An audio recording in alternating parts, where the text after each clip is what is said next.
క్రైస్తవ జనమ, ఒకసారి నా వైపు చూడండి. ఈరోజు ఈ ప్రార్థనకు వచ్చిన నీ బ్రతుకులో, నీ గుండెల్లో ఏదైనా భారం ఉందా?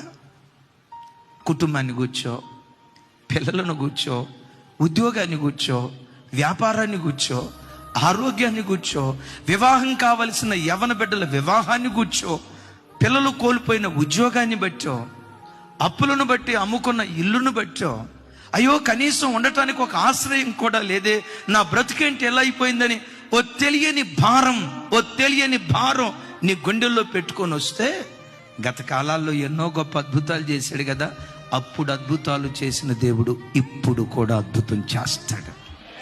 ఏనాడైనా ప్రభు నిన్ను విడిచిపెట్టాడా?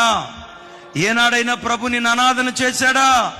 ఏనాడైనా అన్ని ప్రజల మధ్యలో అవమానానికి దేవుడు అప్పగించాడా?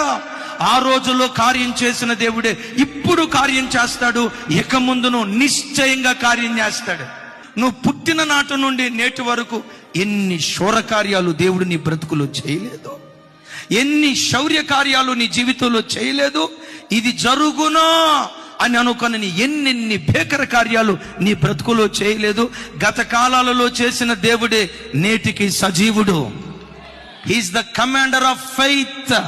నీ విశ్వాసానికి సేనాధిపతి ఆయన. ఇక ముందును నీ జీవితంలో కార్యం చేస్తాడు.